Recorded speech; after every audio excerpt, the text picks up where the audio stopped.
She gave birth to you. She always loved you. With her own hands, threw her rights in a labyrinth.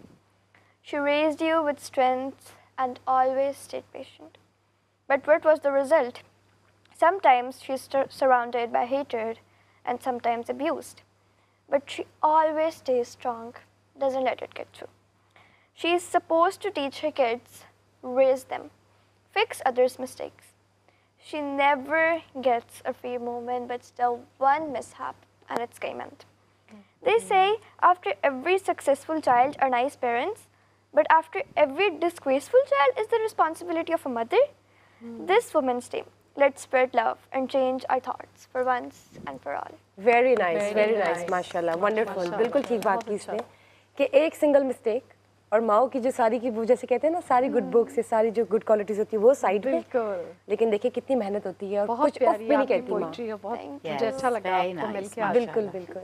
आप बताइए आप क्या remarks देंगी अपनी बेटी की खूबसूरत पोएम? मैं आपको सिर्फ एक, मेरे बेटे ने मेरे लिए एक पोएम लिखी। प्लीज प्लीज तो मैं पूरी पोएम नहीं सुनाऊंगी जी जी, but like the first part is very funny. तो यशल की तो बड़ी लाइक पॉलिश्ड है, उसने लाइक जरा फनी लिखी। राबिया को तो पोएम्स भी बहुत पसंद है, राइट? अच्छा, अभी इसके बाद आपने अपनी शायरी सुनानी। Yes Rabia please, now it's your turn after Ayesha. You got me here without any fear. You protected me against what all. How warm I felt underneath your 2 lakh ki shawl. Isn't it cute? Like, this is something shopping पे नजर रखी हुई है आपके बेटे ने। कल मैंने actually I think shawl like मुझे किसी ने भेजी हुई थी तो उसकी पीआर कर रही थी तो आहिल साहब। एंड मैं आपको ये बताती हूँ, over the years your scold hurts me no more, like मैं बहुत डांटती हूँ अपने बच्चों को, rather it seems like just another part, a part of your amazingness and a part of mine too, because after all, no matter how many times I'm too tired to make your videos, I'll always be a part of you. Welcome to मेरी सहेली। बहुत शुक्रिया। और हमारे साथ है Miss Ayesha Nasir, who is also a doctor, लेकिन she is also a founder of Scary Yummy.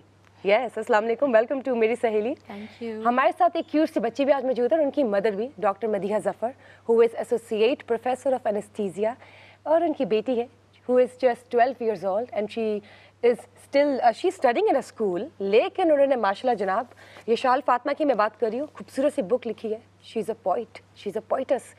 12 साल की उम्र में यशाल फातिमा ने एक बुक लॉन्च की है और पोइट्री लिखी है। मैं इस पोइट्री के थ्रू जा रही थी। अस्सलाम वालेकुम, वेलकम टू मेरी सहेली। मैं साथ साथ ये भी बताती चलूँ कि मैं इतनी एक्साइटेड इस बुक को लेके, मुझे पोइट्री का बहुत शौक है। तो इन्होंने जो पोइट्री लिखी है, जिन जॉनरास को इस्तेमाल किया, इसके बारे में बहुत बातें करेंगे आज, बहुत गपशप लगने वाली है राबिया। तो चलिए आइए सबसे पहले बात करते हैं मिस नबीला खान से। ये बताइए, जब माओ की बात करते हैं, जब हम मदर्स की बात करते हैं, जब हम प्रोटेक्शन अगेंस्ट वुमेन हरासमेंट की बात करते हैं, तो मेरे जहन में बहुत से सवाल आते हैं, ऑब्वियसली एक्शंस आते हैं इसके हवाले से लेके। लेकिन मैं चाहूँगी कि सबसे पहले हम बात कर लें यशाल फातिमा से, उनकी बुक के बारे में। कैसी हैं आप यशाल? मैं बिल्कुल ठीक हूँ, आप बताएं। अल्लाह का शुक्र। वेलकम टू मेरी सहेली। Thank you. First of all congratulations, it's a wonderful project, it's a wonderful achievement. हम मिल के पढ़े थे कि पोइट्री और बहुत मज़ा आया। ये बताइए कि इसके पीछे राज क्या है? हाउ कम 12 साल में आपने इतनी खूबसूरत पोइट्री लिख डाली? एक्चुअली सिंस फॉर एवर मेरा ड्रीम ही था to have my own book. बहुत ज़्यादा लोगों को नहीं पता होगा but my father was once like, हम लोग एक इस तरह का इंटरव्यू देख रहे थे और वहाँ पे एक बच्ची थी जिसने खुद अपनी बुक लिखी थी and my father went like कि देखो आप भी लिख सकती हो। So like from 3 to 4 years I was like अब लिखनी है। और फिर आई started writing when I was like 4 or 5। और फिर उसके बाद स्कूल मैगजीन्स में एंड देन जब पेंडेमिक हुआ तो फिर उसमें मैंने ऑनलाइन कॉम्पिटिशन में पार्ट लिया। और फिर उसके बाद जब when we were back to school I started writing again. और फिर वहाँ पे ऑनलाइन कॉम्पिटिशन्स के ज़रिए मेरी बुक्स 10 to 11 बुक्स में हुई, पोइम्स पब्लिश हुई and finally I can happily say that I have my own book which got launched on 9th May।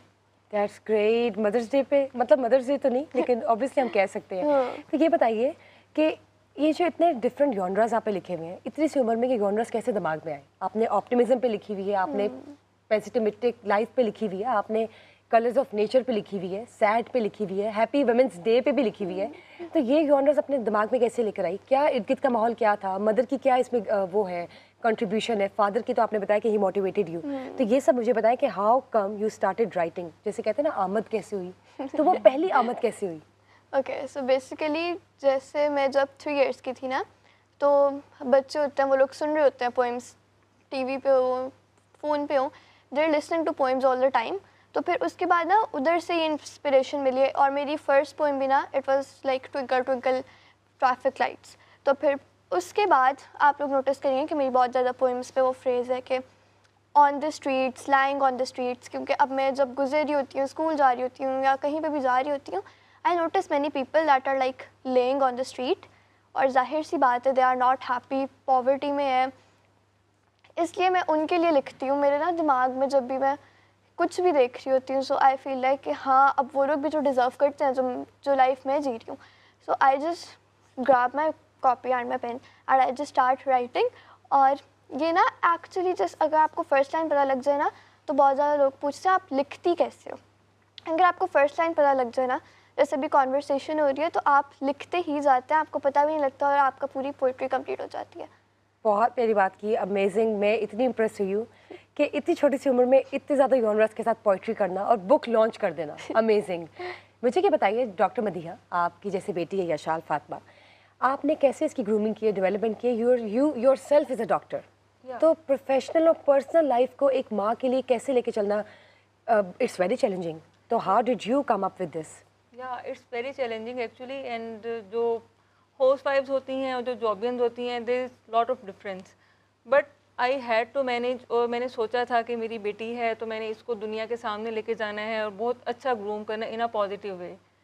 तो मैंने इसको बताना है कि दुनिया कैसी है और आपने कैसे यहाँ पे सर्वाइव करना है, कैसे आपने कॉन्फिडेंस गेन करना है, कैसे आपने लोगों को फेस करना है और कैसे आपने बिल्कुल भी घबराना नहीं है, बिल्कुल आपने घबराना नहीं है और कॉन्फिडेंट रहना है। मैं इसे हमेशा यही बताती हूँ कि you are a girl but you have to survive in the world, in this cruel world, ठीक है। और आपने हमेशा कॉन्फिडेंट रहना है। किसी से बात कर रहे हो, आपने याद रखना है कि आपके पास एक अल्लाह ताला की ब्लेसिंग है and you can do anything, you can do each and everything. So बाकी ये होता है कि जैसे मेरी जॉब है और मैंने घर में मैनेज करना है, लेकिन फिर ये होता है कि जब मैं घर आती हूँ तो बच्चों पे टाइम इन्वेस्ट करती हूँ। मतलब मैंने हमेशा से यही सोचा था कि मेरा टाइम जो है मैंने वो इन्वेस्ट करना है और बच्चों पे करना है अपना टाइम। मतलब मेरी जो बाहर की एक्टिविटीज़ हैं वो फिर इतनी नहीं होती, और मैं सेकंड जॉब भी नहीं करती just because of this, private practice भी नहीं करती कि मैंने बच्चों का फ्यूचर अपने सामने रखना है और बच्चों पे इन्वेस्ट करना है। नहीं, बहुत खूब बात है कि आपने बीइंग अ डॉक्टर अपनी पर्सनल लाइफ और प्रोफेशनल लाइफ को किस तरह बैलेंस किया हुआ है। इट्स एन एग्जाम्पल और इट्स वेरी मोटिवेशनल। और इसके आगे भी हम अलावा आपसे बात करेंगे और पूछेंगे और टिप्स भी लेंगे कि कितनी रिस्पॉन्सिबल और जैसे कहते हैं ना केयरिंग एक रिस्पॉन्सिबिलिटी है, उसको आपने कैसे मैनेज किया है। हम टिप्स भी लेंगे आपसे जनाब। लेकिन मैं पूछना चाहूँगी नबीला खान से कि नबीला खान, आप पिछले 3 साल से काम कर रही हैं and you are working as an ombudsperson Punjab currently for protection against persons, it could be any, लेकिन यूजुअली जब हम बात करते हैं तो फीमेल्स हमारे सामने सबसे पहले आती है क्योंकि उनकी परसेंटेज जो है हैरासमेंट इश्यूज़ को लेके वो ज़रा पीक पर है, वो हाई रेट है।